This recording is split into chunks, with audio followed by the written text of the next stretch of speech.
ఎందుకు ప్రతి ఇంటికి ఒక కుళాయి వేసి తాగునీరు ఇవ్వకూడదు? ఎందుకు సోలార్ ప్యానల్స్ పెట్టి ఫ్రీ విద్యుత్ అందించకూడదు? ఎందుకు చిన్న పిల్లల నుండి డిగ్రీలు చదువుతున్న యువకులకు సైతం కార్పొరేట్ లెవెల్ ఫ్రీ ఎడ్యుకేషన్ ఇవ్వకూడదు? ఎందుకు కార్పొరేట్ లెవెల్లో వైద్యాన్ని అందించకూడదు? బెంగళూరులోని, చెన్నైలోని అన్ని కంపెనీలను ఎందుకు ఆకర్షించకూడదు? రోడ్లన్నీ వైడ్ చేసి ఇండస్ట్రియల్ హబ్ గా ఎందుకు మార్చకూడదు? ఈ భారతదేశంలో ఏ నియోజకవర్గం లేనంత గొప్పగా ఎందుకు చేయకూడదు?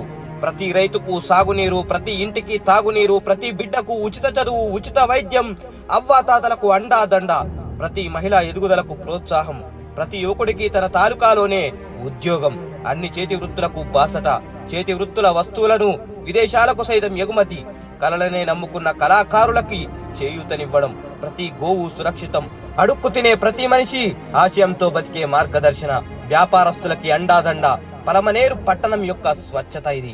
మరియు ప్రతి మండలంలో మరుగుదొడ్ల నిర్మాణం, ప్రతి ఊరికి డ్రైనేజీ వ్యవస్థ, మండలానికి ఒక గ్రంథాలయం, ఫ్రీ కంప్యూటర్ కోచింగ్స్, ప్రతి స్కూలు పిల్లవాడు వెళ్లడానికి ఫ్రీ వాహన మార్గం, నియోజకవర్గానికి ఫ్రీ అంబులెన్స్, లక్షలతో కూడుకున్న ఏ ఆరోగ్య సమస్యకైనా స్వచ్ఛంద సంస్థల సహకారంతో బాసట, ప్రతి మండలంలో ఎలక్ట్రిక్ వాహనాల ఛార్జింగ్ పాయింట్స్ ఏర్పాటు, ప్రతి రైతు ఉత్పత్తి గిట్టుబాటు ధర కంటే ఎక్కువకే కొనుగోలు, 5 మండలాల్లో అభాగ్యులకు మధ్యాహ్నం అన్నదానం, ప్రతి రైతుకు న్యూ టెక్నాలజీ వ్యవసాయ మార్గాలు, సరికొత్త గొర్రెల పెంపక విధానం, పాడి పశువు అన్నట్టు ప్రతి రైతు మల్టిపుల్ అగ్రికల్చర్ సిస్టమ్స్ ని అలవాటు చేసుకునేలా ట్రైనింగ్ ఇస్తూ పోతే ఇలా ప్రపంచంలోనే వినూత్నమైన రీతిలో ఎందుకు ఒక నియోజకవర్గాన్ని తయారు చేయలేము?